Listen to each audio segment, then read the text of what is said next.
Слушайте радио Крым Реалии на средних волнах. Частота 549 килогерц в 7:30 утра и днем в 12:10. Теперь мы с вами 24 часа в сутки, 7 дней в неделю. Радио Крым Реалии 105,9 FM. Крымчане имеют право знать.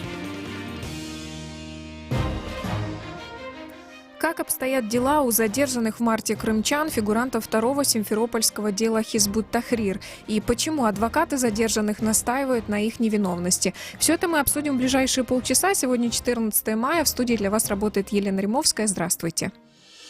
Прямой эфир. Слушайте нас на 105,9 FM круглосуточно, 8 810 06 926. Это номер телефона прямого эфира, бесплатный для крымчан. Вы можете нам позвонить, задать свой вопрос или оставить комментарий. Плюс есть номер телефона для жителей материковой части Украины 044 490 31 18 и традиционно трансляция на YouTube-канале Крым Реалии. Тема дня. 13-14 мая, то есть вот вчера и сегодня, в судах России и аннексированного Крыма проходят судебные заседания в отношении арестованных в марте этого года крымско-татарских активистов по второму симферопольскому делу Хизбут-Тахрир. Суды рассматривают продление меры пресечения для задержанных крымчан. Накануне суды в Ростовской области России и суд в аннексированном Симферополе продлили до 15 августа арест 9 фигурантам дела. Крым в центре внимания. Давайте немножко, наверное, напомним, как это все происходило. Напомню, что 5 из 24 задержанных в конце марта вменяют организацию деятельности террористической группы, остальным участие в деятельности террористической организации. 23 фигурантов дела вывезли в Россию. Один, Раим Айвазов, содержится в СИЗО Симферополя, и еще один, Эдем Яячиков, исчез. Его местонахождение с 27 марта, вот когда были обыски, неизвестно. Накануне суды Ростова-на-Дону, Таганрога и Симферополя продлили до 15 августа арест 9 фигурантам этого дела. Сегодня же с самого утра проходит заседание в судах городов Шахты и Ростов-на-Дону. Решение по продлению меры пресечения должны принять еще по 15 задержанным. Тут стоит напомнить, что позиция российского главы Крыма Сергея Аксенова с самого первого дня, то есть с самого дня, вот когда обыски были, была такова, что все следственные действия, он настаивал, проводились в рамках закона, и он также, вот сейчас будет цитата: «Любые разговоры о якобы репрессиях, развернутых на полуострове, ложь и демагогия, попытка придать делу политический окрас». Вот для того, чтобы у вас была полная картина, как к этим массовым обыскам и задержаниям отнеслись российские власти Крыма. Но стоит отметить, что протест в связи с задержаниями и с арестами всех этих крымско-татарских активистов сразу же выразили в Евросоюзе и в Организации по безопасности и сотрудничеству в Европе, то есть в ОБСЕ. Но в Министерстве иностранных дел России считают, что все претензии иностранных партнеров, они как бы не обоснованы. Но напомню, номер телефона прямого эфира 8 810 06 926. У вас есть возможность позвонить и выразить ваше личное мнение. У меня сегодня в студии есть соведущий, не побоюсь этого слова, Тарас Ибрагимов, журналист. Он будет нам рассказывать все подробности и какое-то закулисье всего происходящего. Тарас, приветствую тебя. Здравствуйте. Вот это вот так называемое второе симферопольское дело Хизбут-Тахрир. Мог бы ты нам объяснить, то есть фигуранты — это все вот эти 24 человека, задержанные в конце марта, или оно больше, какие его особенности, моменты? Ну, это 7-е уже дело Хизбут-Тахрир в Крыму, то есть есть 7 таких условных групп, кто-то уже осужден, кто-то находится под следствием, на этапе следствия, по кому-то уже идут суды. Вот сегодня в Ростове еще будет идти судебное заседание по существу по Симферопольской группе первой. И вот мы обсуждаем, собственно, Симферопольскую вторую группу. То есть в общей сложности более 50 человек. Что касается второго дела Симферопольского, оно условно называется Симферопольское, потому что большинство этих людей, они жили в поселках вблизи Симферополя, поэтому вот название, наверное, выбрано чисто ради вот такое географическое название, чисто чтобы обозначить, откуда эти люди.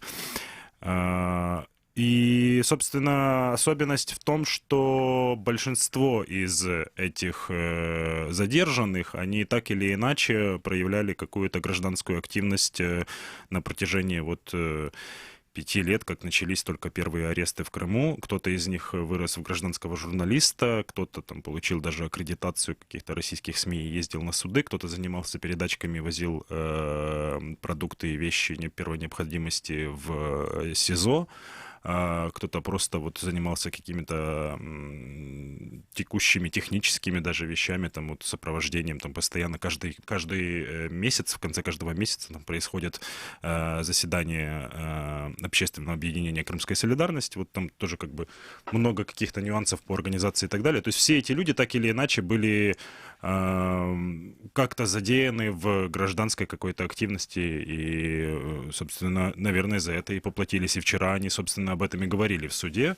Один из активистов и гражданских журналистов Римзи Бекиров, хороший мой друг, знакомый, мы давно с ним знакомы посредством того, что работали очень много под судами, когда я бываю в Крыму.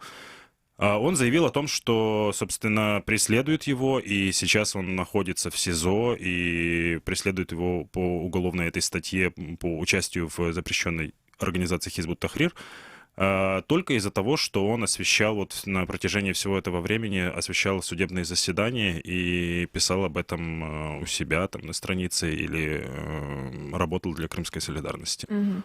Ну, мы обо всем еще подробнее поговорим. У нас есть возможность сейчас задать вопросы адвокату Сергею Легостову. Он с нами на прямой телефонной связи, и он находится, если я не ошибаюсь, в Ростове-на-Дону и будет защищать сегодня Фархода Базарова. Сергей, я вас приветствую. Все ли я корректно сказала? Да, добрый день. Да, абсолютно верно. Вы ожидаете, да, начала заседания? Да, сегодня по Кировскому райсуду значится в списке 8 человек, в том числе и мой подзащитный Базаров. Мы ознакомились с материалами дела, все адвокаты прибывшие, сделали фотокопии с ходатайствами следователя о продлении срока содержания под стражей. И суд принял решение не по отдельности рассматривать, мы здесь, я полагаю, солидарны в этом, объединили в 2 четверки. Сейчас проходит заседание в 1 четверке. Но очень маленький зал, чтобы вы себе представляли, это для работы, допустим, защиты и остального, это стол и 1 скамеечка, на которой сидят 2 адвоката, еще таких же 2 скамеечки, на которых сядут 2 других адвоката. Поэтому, хотя в группу пока никто не написали, но я полагаю, будет процесс и проходит процесс в закрытом режиме. Угу. Скажите, пожалуйста, какова ваша позиция позиция защиты относительно действий Фархода Базарова, да? Ему вменяют участие в деятельности террористической организации. Что вы думаете по поводу этих обвинений? Хотел поправить, ему вменяют, к сожалению, не участие, а более тяжкую статью, часть 1. Организацию, да? Организацию этой ячейки террористической организации. Наша позиция основана на нормах международного права, на известных резолюциях Парламентской ассамблеи Совета Европы, известных также резолюциях Генеральной ассамблеи ООН в отношении оккупации и аннексии Крыма, также по 4-й Женевской конвенции, и о том, что, считая, что данная территория временно контролируется Российской Федерацией, в то же время в Украине такие действия не являются преступно наказуемыми и не являются уголовно наказуемыми. Поэтому защита полагает, их преследование является политически мотивированным. И очень удобно раскрывать такие якобы преступления, которые, как считает следствие, являются террористическими. Прослушать разговор лиц, которые разговаривают на любые темы, в том числе религиозные, найти какие-то книжечки, и все, и террорист готов. Сергей, в принципе, да. Вот вопрос по поводу того, что суды все проходят на материковой части России, вот Ростов, шахты и так далее. До этого, на этапе досудебного расследования, вот вопрос как юристу, адвокату, все суды проходили в Симферополе, в Крыму.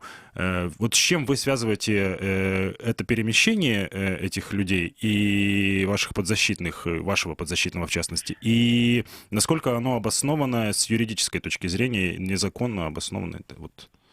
Я понял. Ну, первые, это у нас были моряки, тоже, кстати, 24 человека, которых переместили из Крыма в Москву, в Лефортово поместили.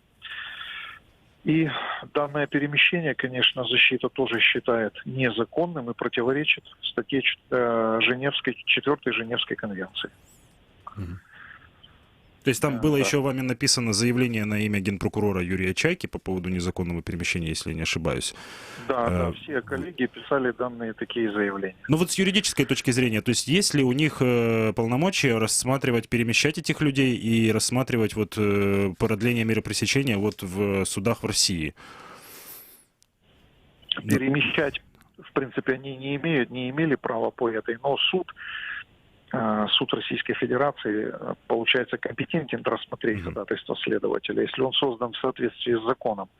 Поэтому говорить о том, что вот этот суд уже фактически на территории Российской Федерации в Ростове-на-Дону, он создан в соответствии с законом. Но данное перемещение мы считаем незаконным. Спасибо большое за ваш комментарий. Это был адвокат Сергей Легостов. Он находится в Ростове-на-Дону, где сегодня будет проходить процесс по делу, в частности, его подзащитного Фархода Базарова, одного из 24 задержанных в Крыму. В конце марта вот в самому Фарходу Базарову вменяют организацию террористической группы, но напоминает адвокат о том, что какие вопросы вообще возникают по этим обвинениям, по делам Хизбут-Тахрир, что в Украине-то эта организация Хизбут-Тахрир не считается террористической. Она считается террористической на территории России, аннексированного Россией Крыма, но еще в нескольких, очень немногих странах. Я напомню, что у нас в гостях вместе со мной в студии журналист Тарас Ибрагимов. Тарас, вот мне кажется, что это важный момент напомнить вот эту всю историю с организацией Хизбут-Тахрир, потому что я вижу, что по комментариям наших слушателей под YouTube-трансляциями они вот как пишут: участие в запрещенных организациях — это не гражданская активность, а преступление. И вот, то есть есть у людей непонимание того, почему в принципе, возникают вопросы по поводу того, что за участие в Хизбут-Тахрир не должны привлекать к ответственности.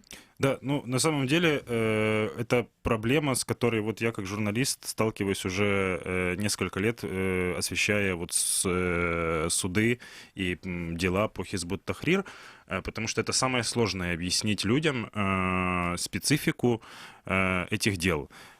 Все началось в 2003 году, и я, наверное, не устану это повторять, с того, что Верховный суд России признал эту организацию террористической, вынес соответствующее решение, и после этого организация, которая до этого спокойно, нормально работала на территории России, была признана в один день террористической, и, собственно, это вот то начало, откуда вот проистекают все эти задержания, аресты и так далее. Но тут стоит напомнить, извини, я тебя перебью, что вот эта организация, она ведь не является террористической, например, по спискам Госдепартамента США, да, или по спискам тех организаций, которыми считают террористическими Совет Безопасности ООН.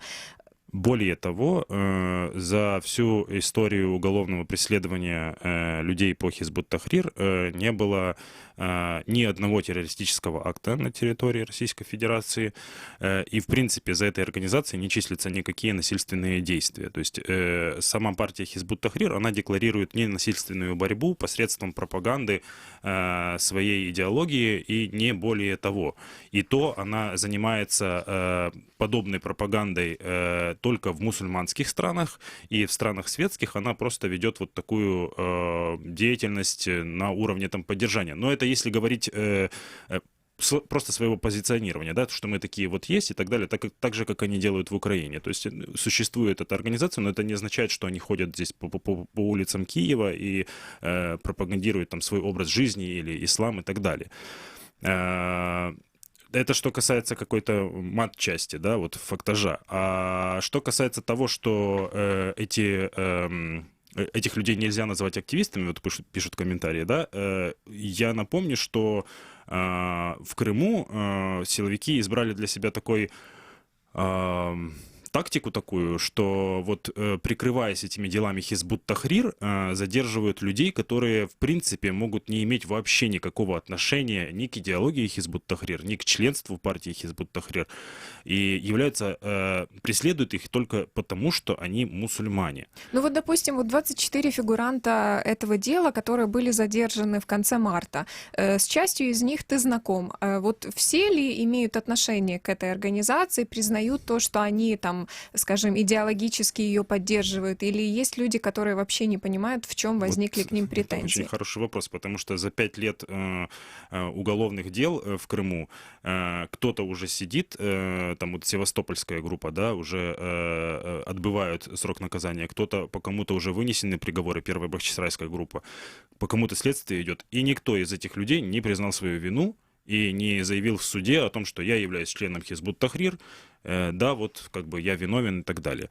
Более того, часть из этих людей действительно активисты, такие же, как Сервер Мустафаев из второго бахчисарайского дела, такие как Ремзи Бекиров, Осман Рифмеметов, Риза Изетов. Это все люди, которые так или иначе были задействованы в том, что освещали судебные процессы в Крыму. И только исключительно по этим причинам их и, собственно, и преследуют. А обвинение в участии в Хизбут Тахрир — это всего лишь как вот хороший повод, ну вот прикрыть вот, создать обвинение, да, и прикрыть вот настоящие какие-то мотивы преследований. Я напомню, что со мной в студии сегодня журналист Тарас Ибрагимов. Мы обсуждаем, как обстоят дела у фигурантов второго симферопольского дела Хизбут Тахрир. Вот вчера и сегодня рассматривают российские суды и суд в Симферополе продление меры пресечения. Накануне части из них уже продлили меру пресечения до 15 августа, то есть еще на 3 месяца. Я вижу, что некоторые комментаторы у нас вот апеллируют к тому, что в Германии деятельность Хизбут Тахрир запрещена. Это не совсем так. Вам нужно подробнее почитать об этом в интернете. Там есть вопросы по поводу того, что эта организация не признает определенные моменты по Израилю, и поэтому их деятельность запрещена в публичном пространстве по поводу вот этих вот вопросов. Поэтому не вводите в заблуждение остальных наших слушателей, пожалуйста. Какой у меня еще вопрос возник? Вот это... То есть как обстоят дела во всей вот этой вот группе людей, которые присоединились к движению «Крымская солидарность» после того, как опять вот были вот эти массовые обыски, 24 человека задержали. Серьезно ли это пошатнуло их гражданскую активность, и планируют ли они продолжать свою деятельность? Ну, это правда, потому что 24 человека — это на самом деле огромное количество, огромная цифра для людей, которые готовы в Крыму как-то проявлять свою позицию, не просто проявлять, а что-то делать. И крымская солидарность, она, да, там не исчисляется. То есть, ну, такой костяк людей активных, которых вот можно видеть постоянно под судами или следственными изоляторами, это не 100 человек, не 200, не 1000. То есть это правда там десятки, ну, может, до 100 человек. И это правда, что немножко как бы это пошатнуло их, ну, ударило сильно по работе этого общественного объединения и, в принципе, по вот какому-то духу, да. Но это продлилось, наверное, вот, да, было таким шоком несколько дней. Потом мне приходилось общаться с этими людьми, которые вот, ну, на свободе, да, и будем надеяться, что они останутся на свободе. И они как бы уверены в том, что нужно продолжать работать, и вот как-то они сгруппировались, перегруппировались и продолжают свою деятельность. И мы видим, в принципе, что помимо родственников вот и в шахтах, и в Ростове много активистов, неравнодушных, каких-то гражданских защитников в том числе. И, ну, то есть представьте себе, из Симферополя приезжать там в Ростов или в шахты, это, ну, вот потратить целый день, это не прийти в суд в твоем городе или в соседнем городе. И все равно приезжает там порядка 50, 20, 30 человек. Это ну, показатель того, что, несмотря на то, что это был сильный удар, но вот объединение это общественное, оно все-таки, наверное, выстояло. Ну, мой такой, наверное, анализ этого. 24 человека, ну вот, задержали в конце марта. В целом там по всем этим делам Хизбут Тахрир, ну, людей, понятное дело, значительно больше. Все ли эти люди занимали какую-то активную гражданскую или и политическую позицию? Нет, кто-то из них, правда, оставался вот в тени, но это не означает, что этот человек не был, ну, как бы частью движения общественного в Крыму и как-то не проявлял свою позицию там среди близких, друзей или, в принципе, какими-то своими поступками и работой систематической. Там, правда, есть яркие личности тех, кого мы знаем уже давно, да, те же гражданские журналисты, какие-то общественные защитники, тот же Реза Изетов, да, у него сегодня, кстати, ночью родился сын, вот, вчера ему продлили меру пресечения. Но, наверное, таких активных и людей, которых мы знаем, да, вот в публичной плоскости, ну, их порядка, вот, наверное, 10 человек. Вот до 10 человек, которые, вот, правда, которых все знают. С нами на прямой телефонной связи Алия Куртаметова, жена фигуранта вот этого дела, одного из фигурантов Тафика Абдулгазиева. Заседание по делу его должно было начаться сегодня в городе Шахты в 10:30 утра. Алия, я вас приветствую. Добрый день. Началось ли заседание, уже открытое оно или закрытое? Вот вы могли бы нам немножко рассказать, как все проходит? Да, на данный момент мы находимся в городе Шахта. У нас сегодня назначена мера продления, но мы пришли в здание суда, нас даже не пропустили в здание суда. Сказали, что заседание будет проходить в закрытом режиме. На данный момент сейчас проходят все заседания. У нас здесь в Шахтах проходятся 4 судебных заседания. Это по моему мужу и еще 3 ребят. Мы ждем, может быть, пропустят на оглашение. Мы написали все жалобы о том, чтобы пропустили хотя бы на оглашение, потому что по статье, по-моему, 2 часть 245 мы имеем право присутствовать на оглашении, близкие родственники.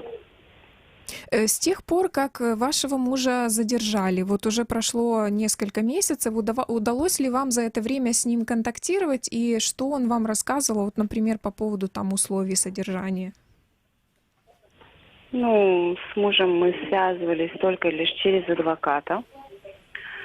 И официальное письмо я еще так и не получала, хотя он мне сказал, что он писал. Содержание в камере, ну как, тюрьма, она и в Африке тюрьма, да, но более-менее условия проживания терпимы у него, лично у него. Отношение к нему, физическое воздействие не предпринимается. Ну а так вот, пока находится там. Алия, как вы относитесь к обвинениям, которые ему выдвинули?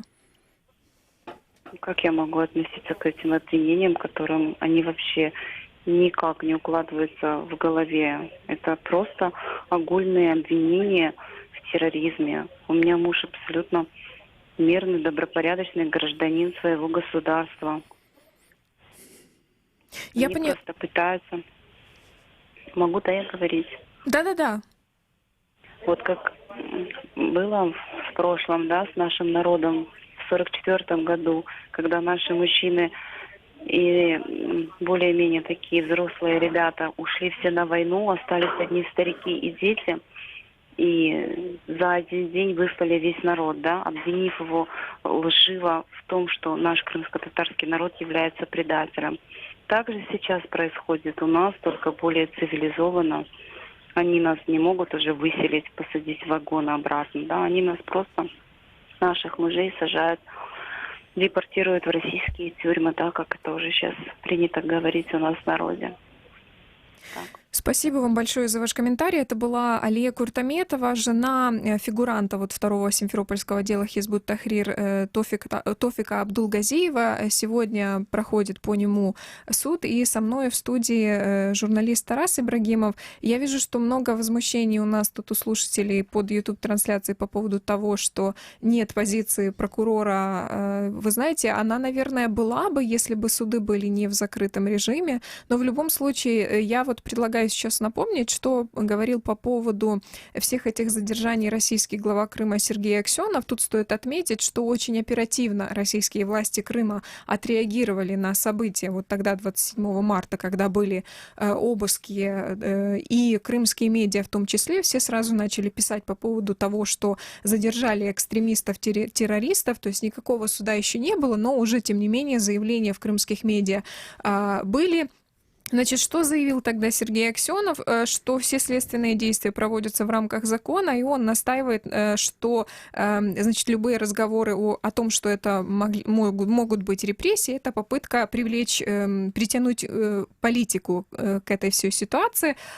Со мной в студии Тарас Ибрагимов. Я вот, Тарас, какой тебе хочу задать вопрос. Вот в этой позиции Сергея Аксенова, озвученной тогда в конце марта, были вот какие слова. Значит, сейчас будет цитата. «Хочу подчеркнуть, что в борьбе с экстремизмом мало одних только усилий правоохранительных органов. Здесь необходима совместная работа органов власти всех уровней, религиозных деятелей, СМИ, общественных и образовательных организаций. Надо усилить эту работу». Это была цитата Сергея Аксенова. Тарас, как ты считаешь, означает ли это, что и дальше в Крыму относительно крымских мусульман будут проводить вот такие вот действия? Это абсолютно вот очевидно то, что аресты по Хизбут Тахрир, они не прекратятся и будут, ну вот, в обозримом будущем будут продолжаться, а Сергей Аксенов вот, собственно, озвучил, ретранслировал, я бы даже сказал, мысль и тактику последних нескольких месяцев или полгода, тактику ФСБ о том, то есть как работали раньше сотрудники ФСБ в Крыму по делам. То есть они просто арестовывали этих людей, выходил какой-то пресс-релиз на сайте ФСБ, и на этом все, собственно, все заканчивалось. А сейчас очень активно подключаются средства массовой информации в Крыму, местные, там тут же Крым-24, ну вот местные телеканалы, и они активно освещают эти, не то чтобы активно, но периодически освещают эти дела, вот именно в контексте того, что это террористическая организация, что вот провелась там вот операция по задержанию террористов, и как хорошо, что у нас в Крыму вот теперь спокойнее будет жить. Да, по поводу порядка в Крыму я вижу, что это такой, ну, такой сквозной тезис, комментарий многих наших слушателей сейчас, что вот вы, мол, об этом, обо всем рассказываете, но зато у нас в Крыму порядок. Да, ну вот, собственно, это то, на чем очень активно и очень выгодно спекулировать как и местным властям, так и Федеральной службе безопасности, и арестовывать таких вот бумажных террористов, которые на практике оказываются активистами или просто какими-то рабочими, неважно даже, если ты без гражданской позиции, если ты просто работаешь там вот где-то в поле или каким-то рабочим на стройке, и потом к тебе приходят и обвиняют тебя в участии в террористической организации, а по факту там у тебя находят несколько книжек и больше ничего. Никакого оружия, никаких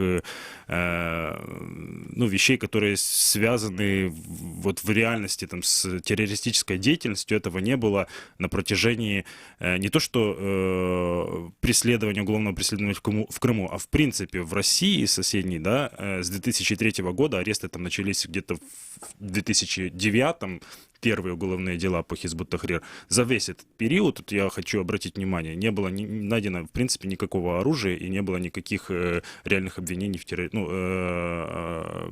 реальных каких-то террористических актов совершено. И, в принципе, порочная практика достаточно у судов в последнее время, в том числе в Крыму. Вот я по комментарий от супруги Тофика Абдулгазиева. Хотел бы высказаться, что судебные процессы проходят в закрытом режиме, и все создается, все создается для удобства стороны обвинения. То есть и раньше я даже застал период, когда судебные процессы по Хизбут Тахрир были открыты в Крыму. То есть можно было приходить, и не было в этом Но никакой уже проблемы. нет. Да. Спасибо. Это был Тарас Ибрагимов, мой коллега, журналист. Вот мы сегодня говорили по тому, как обстоят дела у фигуранта второго симферопольского дела Хизбут Тахрир. Вот прочитаю только под конец программы комментарий одного из наших слушателей. В моем районе проживает много крымских татар. За 5 лет ни разу не было никаких обысков и задержаний. Это Мисхор в Большой Ялте. Да и в Гаспре Семиизе не было, в Алупке. Это хорошо, что у вас не было обысков. Будем надеяться, что их там и не будет. Желаю вам хорошего дня. Крым Реалии продолжают следить за ситуацией. Заходите на наш сайт.